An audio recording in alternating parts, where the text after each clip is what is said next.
Cool. All right. Welcome to this emergency edition of the Bronx Bomber Blog podcast. I'm Stephen Erickson, joined by Scott Landry and Chad Rains. We're discussing the trade discussions on Aroldis Chapman that have been bombing the Twitterverse lately. And on that note, I'll hand it over to Chad. Chad? What's going on, everybody? Definitely a lot of trade rumors circulating, taking especially Twitter by storm. Between the Cubs and the Yankees, of course, surrounding Aroldis Chapman. Chapman's been linked to a bunch of teams over the past couple days. This is according to multiple reports. This isn't like my report, obviously. I just feel the need to add that disclaimer. He's been linked to the Indians, the Nationals, and now, most serious, the Cubs. And so in this potential deal with the Cubs, there's been a couple names floating around back and forth, and obviously the one that's getting a lot of attention is Gleyber Torres. He's the Cubs' #1 prospect. He's a shortstop, right-handed hitter. He's 19 years old. He's currently in Single A. Another one is Heimer Candelario. He's the team's #7 prospect, made his major league debut on July 3rd, played in 5 games. He went 1 for 11, but in AAA he's slashing .302, that's his batting average, .412 on base percentage, and .519 slugging. Very, I guess, promising numbers for a prospect who is 22 years old. Another one is a familiar guy, Jorge Soler. A lot of people know about him. He is I believe he's a Cuban. That's right. He's a Cuban defector, 24 years old, big outfielder. And then the last one is most notably Adam Warren. A lot of Yankee fans are familiar with him. He pitched for the Yankees for a couple seasons, now with the Cubs, and struggling a little bit. So I think it was Joel Sherman that speculated that perhaps the Yankees could ask for Warren back to see maybe if he could get back in a groove with the Yankees. Scott, what do you think about this potential trade? Well, I like it. At first I was kind of on the fence with the whole Gleyber Torres thing because the Yankees already have a lot of shortstop depth, obviously, with Mateo, and they got Didi in the big leagues. So at first I was kind of on the fence with that. But when you look up Torres, you see that this is a really high-ranking prospect. He's the Cubs' #1 prospect and 24th overall in the MLB. And I guess a lot of guys, baseball people, expect him to kind of come out and be potentially a 5-tool player. So I think a lot of people thought that the Yankees would be lucky to even get one of these guys, get a top prospect like that. And it sounds like they might be able to get an additional one like Soler. So I like that, from the standpoint you get 2 guys for Chapman, a guy who probably won't be back, might be let go after the season. I guess we lost Scott. We're having some technical difficulties there. I'm gonna piggyback on what Scott said. If the Yankees potentially get this #1 prospect, Gleyber Torres, that would be kind of, I don't want to say shocking because of the immense talent that Aroldis Chapman is, but in a contract year, a lot of people expect him to walk and test the free agent market. I don't think a lot of people around baseball are expecting the Yankees to potentially bring in a top prospect for Chapman. And then Soler is a MLB-ready talent. Obviously, he's already played in the major leagues for, I guess, 2 or 3 seasons. He's currently on a rehab assignment. He had a hamstring issue. But preseason, in the preseason of 2015, he was the #22 prospect in MLB.com. So obviously highly regarded. And then Adam Warren's another guy who is an MLB-ready talent. So there's a large return potentially, and I'll let Steve take over and talk about maybe the other Yankee guys that have been talked about, Evaldi, Pineda, and Beltran. You can take it away, Steve. Yeah. Well, I think we have to look at this. Again, I like to preface what I'm about to say by taking an honest look at the season. We know we're most likely not a playoff team. That being said, the Cubs are very interested in Chapman for obvious reasons. Prior to the podcast, Chad and I were discussing how, if you haven't won a World Series in that long and you have legitimate opportunity, you seize upon it and do what has to be done. And I think that's what the Cubs are really looking to do if they were to acquire Chapman. And the Yankees should be looking to get as much young talent back as they can. If they can turn this into a blockbuster trade and potentially get, 2, maybe 3 of the Cubs' top prospects by throwing in Eovaldi, Pineda. We've heard about Eovaldi and Pineda possibly being involved in the trade, which, would make sense on their part. However, I've also heard about Beltran. I don't think we'll see that happening because Beltran's designated hitter, not a very good fielder, and he wouldn't necessarily serve the Cubs, although, as we know, he's one of the best postseason hitters. So just to sort of summarize that, if the Yankees can turn this into a blockbuster trade, they should. We need to stockpile on young talent. Even if we have guys, if we have an abundance of shortstop, second baseman, they could be flipped in subsequent trades, or we could switch them around to positions. I know that Gleyber Torres is only 19, so, we could potentially look at moving him to third base or, an outfield position. But again, that's conjecture, and we should just be looking to stockpile on young talent at this point. I know there's probably not a bunch of Cubs fans listening, if any at all, but I know a lot of Cubs fans were kind of taken back when they found out that Gleyber Torres was being involved in this trade potentially, but he is the centerpiece essentially. And it's like I said to Steve before we came on, the Cubs' last World Series was in 1908. And when you haven't won a World Series in 106 years, you're pretty much going to go all in, and you're going to give up your top prospects to get Aroldis Chapman, because as it is, the Cubs are already potentially one of the favorites, if not the outright favorite, to win the World Series. So definitely getting Chapman puts them over the top. Obviously, they have a good closer in Rondon, but if you can get Aroldis Chapman, and I've said this with other guys like Andrew Miller, if you can get top of the line talent for prospects, I think in my mind you always do that, because proven MLB talent is always more valuable than prospects. But with that said, the Yankees are sellers, and they should be looking into giving up that MLB ready talent for the prospects, because 2017, hopefully they field a young team that's exciting, get rid of some older guys or some guys in contract years, and bring in maybe a Heimer Candelario, who, he's already made his major league debut, so obviously he's ready. I think Jorge Soler, if you could put him in that outfield and give him the Aaron Hicks role that he hasn't necessarily excelled in, that would be very good for the Yankees. And then Adam Warren lost a lot of his juice when he went to the Cubs this year. He's 3-2 with a 5.91 ERA, and his struggles actually caused the Cubs to demote him to AAA today. Obviously, I think that's a temporary roster move. I think he'll be back up because he does help their team with his versatility. And but yeah, he struggled with the Cubs, and maybe if the Yankees could get him back and revitalize the pitcher that we've seen, Adam Warren. Yeah, I think bringing back Adam Warren would be pretty interesting, because he obviously did extremely well here, and then they traded him for Castro, obviously, in the offseason.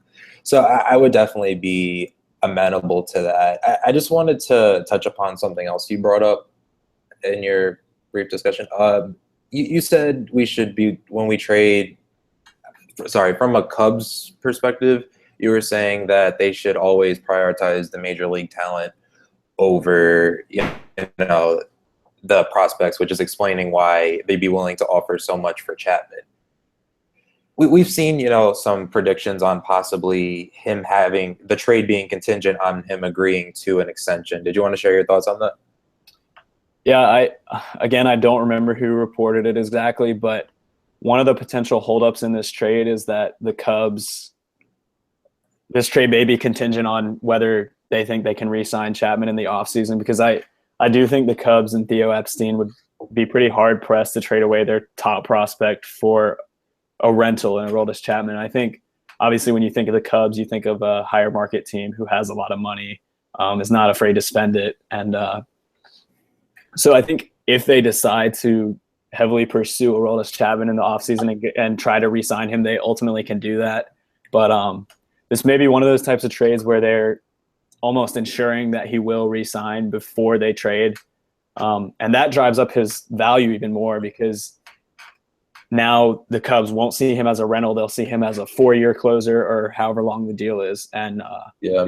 And that's something that we've seen in a lot of Yankee circles saying, oh, well, we, our very own James Grande talked about it, how we should trade Chapman and then look towards re-signing him in the future. So I guess that would mean that's out of the equation. However, if we could get the return that's being discussed, we should totally do that. And it really makes you think, what if the Yankees were to seriously consider trading Miller, who has a very affordable contract for the next 2 years? They could get they could potentially get a very high return in that regard.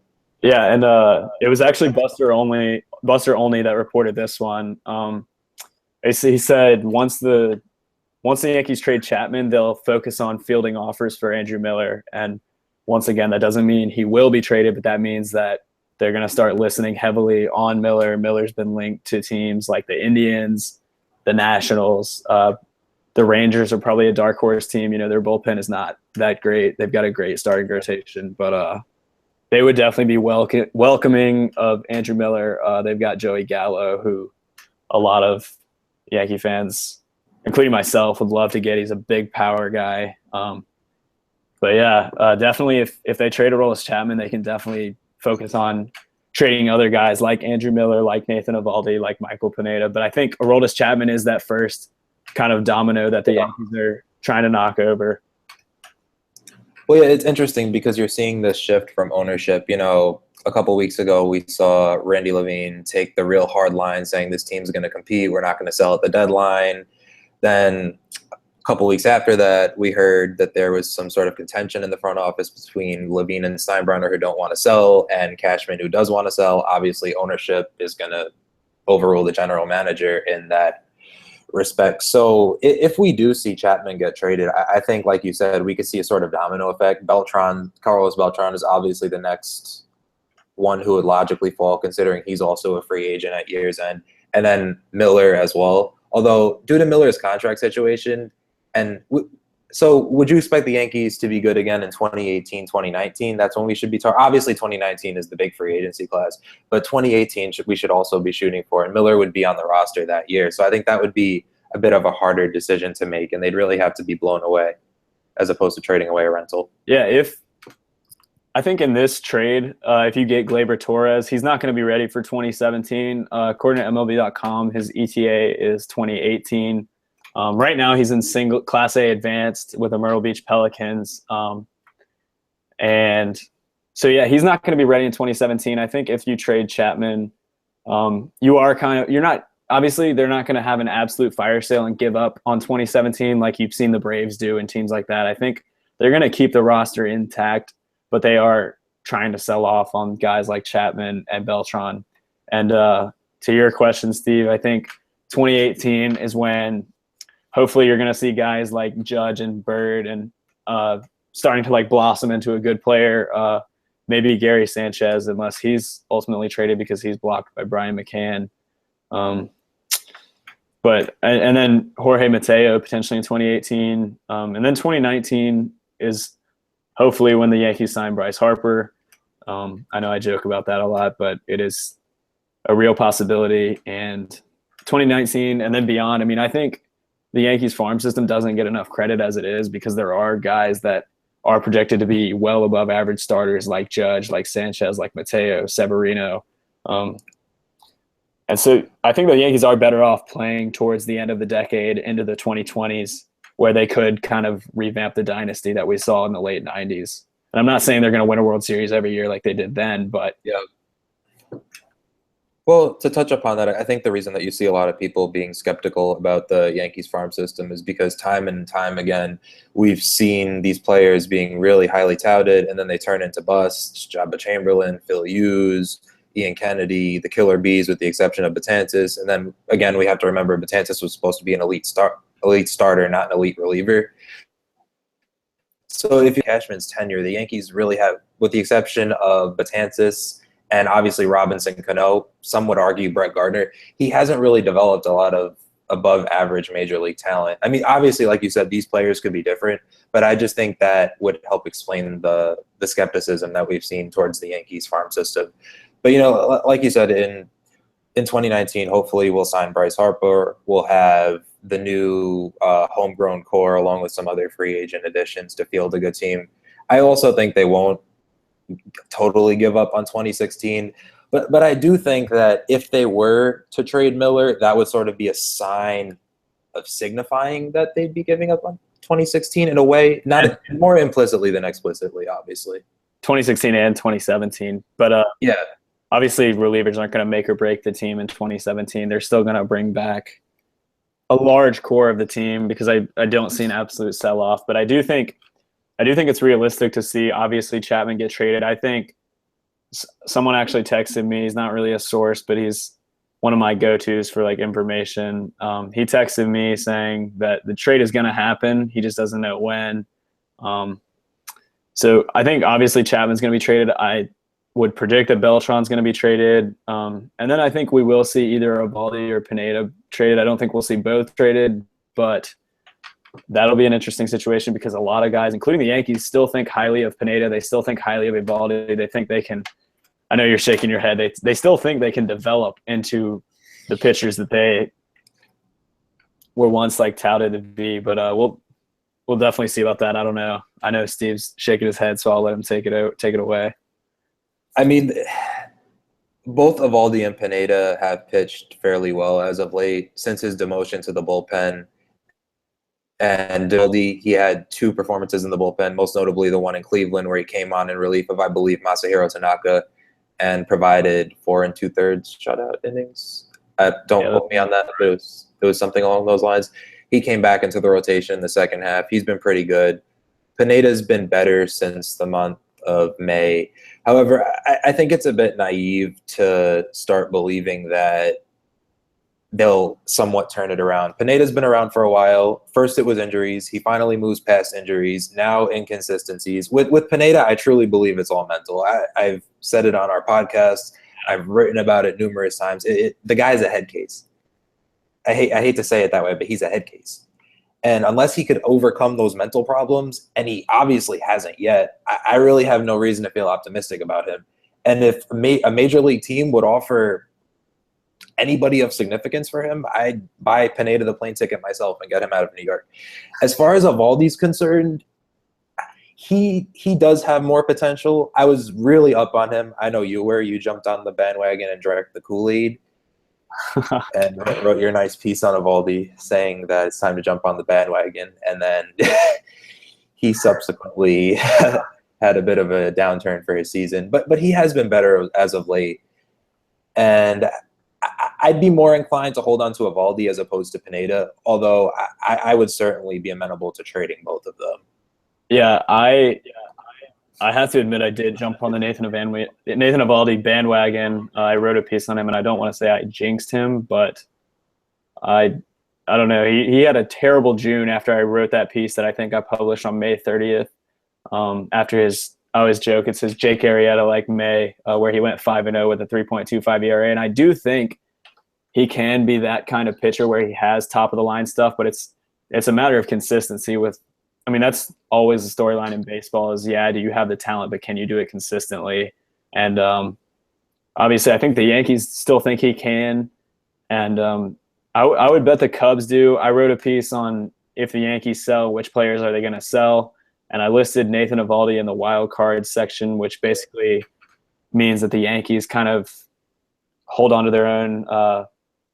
It's basically up to the Yankees whether they're going to trade these players or not. Possible suitors for Nathan Eovaldi were the Pirates and the Cubs.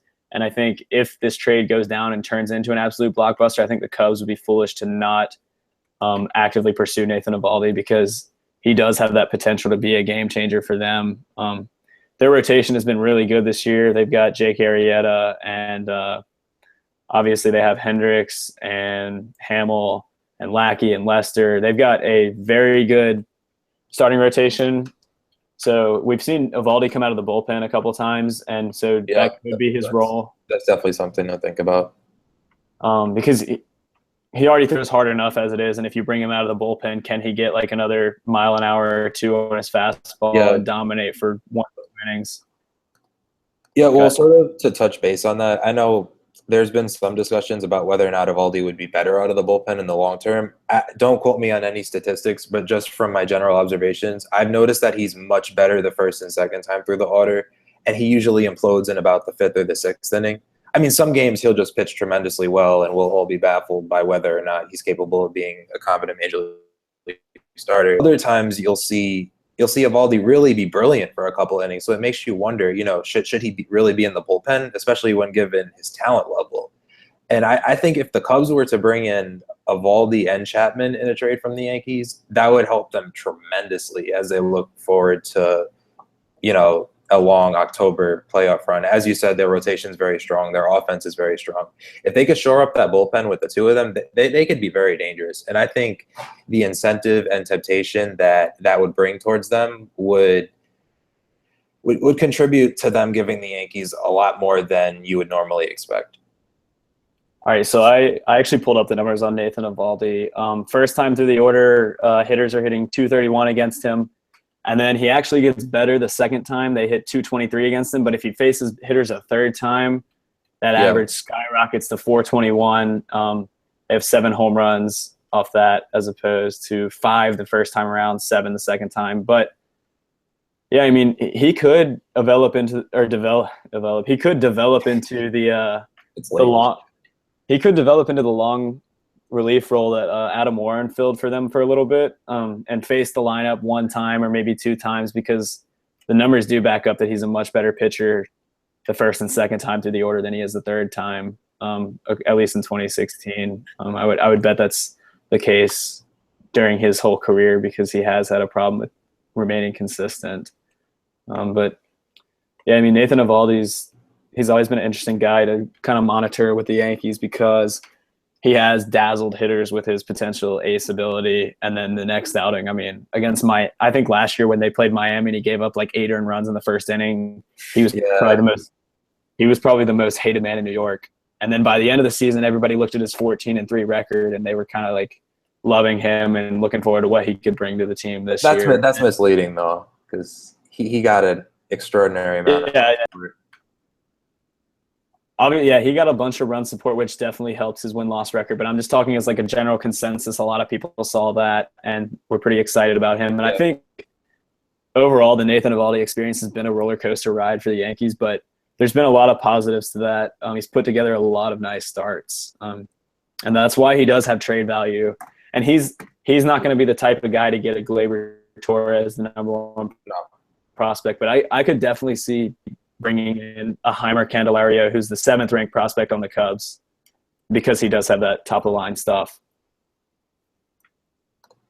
Yeah, I definitely agree with that. If we were to talk about the development of a sort of blockbuster trade, as I said before, Evaldi would certainly be the most logical piece to add into there with Chapman. Look at, potentially a top prospect, potentially 2 top prospects, and then maybe some lower level guys. I'm not sure. As we discussed Pineda, why I don't really see that working. I don't really see Beltran working in there. But if I was Brian Cashman, this is what I would do. I would do Chapman, Evaldi. I would send them to the Cubs, and what I would ask for a return would be Gleyber Torres, Candelario, and Adam Warren. I think that's a fair return given what we would be sending to Chicago. Yeah, and I mean one could argue that if you are giving Evaldi, you could also bring back Soler because he's definitely another valuable not prospect. He's another valuable player in that potential trade. We've already hit on that, so I think what we're going to transition to in the last 5 minutes or so of this, we're going to answer a couple questions that we got on Twitter. One of them we kind of already addressed. Who would you rather keep, Michael Pineda or Nathan Evaldi? Yeah. Personally, I would rather keep Evaldi, but I don't know about you, Steve. You can talk about that for like 30 seconds or so. Yeah, I already addressed this. I'd rather keep Evaldi given the reasons stated a couple minutes ago. And that was from @JakeMar18. Another one, this is an interesting one for sure going forward. This is from Frankel7. He says, with all these new shortstop prospects we're getting, supposedly, does it make sense to move Didi Gregorius to third? And I'll touch on that real quick and then hand it over to Steve. I personally don't think Didi will be moving to third. I don't think he'll be moving to second base. I think we've seen it. He's a major league shortstop. He's got a great arm, great in the field, great reflexes. He's definitely suited to be a shortstop going forward, but I do think guys like Mateo and Torres could be moved elsewhere. Yeah, I'm in agreement with you on that as well. I think, especially given that Didi Gregorius has established himself this year as an above-average shortstop, and we expect him to prove that he's not going anywhere. Granted, he does make some boneheaded moves, but he'll be fine in the long run. Given that Mateo and Torres, should we acquire him, are both fairly young, I don't think moving them over to third would be much of a problem. Unfortunately, we're stuck with Chase Headley at the position for another 2 years. So again, we're looking towards 2018, 2019. It would be interesting to see if the Yankees could get anything for Headley, because he has some value, but I don't think we should spend time discussing that. We'll save that for a rainy day. Another question from RVK743 is: do we have the starting pitchers to trade Eovaldi and Pineda? Are Green and Severino going to take their place? Obviously, talking about Chad Green and Luis Severino. We saw Chad Green today pitched. I think he pitched 2 1/3, got his first career save. It looked very nice. I mean, he's another guy. I'll pull up his numbers in a second when Steve's talking, but in AAA he is absolutely dominated. He's been one of the best pitchers in AAA, and I know Luis Severino. I'll pull up his numbers as well. He's done very well in AAA. I think he's ready to come back up eventually. Girardi says that his slider isn't moving enough and that he's not locating his fastball well yet. But I think at some point we're going to see Severino in the rotation again, especially with a potential trade. Steve, take it away while I look up these numbers. Yeah, I'll stall for you. I think that if the Yankees were to make this trade, as the question is sort of contingent upon, they'd basically be admitting that the season is tanked and they'd be building towards the future. So then the only logical would be to call up Severino and see what he can do at the major league stage after obviously his horrendous start, and seeing how he improved in the minor leagues, because there's no way of seeing what he's capable of unless we call him back up. I've also been impressed with Green. I think he needs some more time in the major leagues to improve. So I think it would be refreshing to see either of them called up. Honestly, I feel like if one of the starting pitchers was to be traded, Green would be the one they'd go to, just because the Yankee organization, as we've seen, they're very, very hesitant to expose the top prospects when they don't have to be exposed. And as much as we would like to see Severino prove that he can once again, rekindle the talent that he displayed last year after being called up, I think they'd be more inclined to go the conservative route and call up. So Green, we did we re-ranked the top prospects in the Yankees organization. We ranked Chad Green 14th overall, which he was not ranked before the season. And that's because in AAA this year, he's got an underwhelming 7-6 record, which I think he's definitely been hurt by run support. But this is in 15 starts. This isn't in like 4 starts. His ERA is 1.41, and hitters are hitting 194 against him. He's got 90 strikeouts, 19 walks in 89.2 innings. 89 and 2/3. So yeah, he's been literally one of the best pitchers in the minor leagues this year. That hasn't exactly translated to the major leagues. It's a much different game, and a lot of guys struggle with that transition. But overall, when you look at his numbers, he hasn't been that bad. Hitters are hitting 263 against him this year. He's got that 5.40 ERA, but he put that great start together in San Diego where he gave up just 3 runs in 6 innings, struck out 8. That's the Padres too. Yeah, and then Severino in the minors in 2016, he's 7-1 with a 3.11 ERA and 11 starts, 59 strikeouts and 66 and 2/3, WHIP of 1.07. So he's also been very good in the minor leagues. They're definitely both ready to come back. Or Green's already up. Severino's ready to come back, and I think depending on how extensive the Yankees fire sale is, we could see one, if not both of them, rejoining the rotation. Yeah. And then the last one, this one's kind of a joke, but it's kind of funny. We can discuss it. This is from @Connor the OG fam. He says 2019, 2020, 2021, 2022, and 2023 world champs or nah. And I told him that would be addressed. I think I already mentioned it earlier. The Yankees are you can tell the Yankees are trying to revamp the team and put together another dynasty where they do win multiple championships, I think in the 20s. And hopefully that starts with signing Bryce Harper, and they can resell some more tickets and make more World Series pushes. And I think that's a strong possibility with the talent that we could be getting from trades this year and talent that we already have. Steve, you can take it away and then close it up.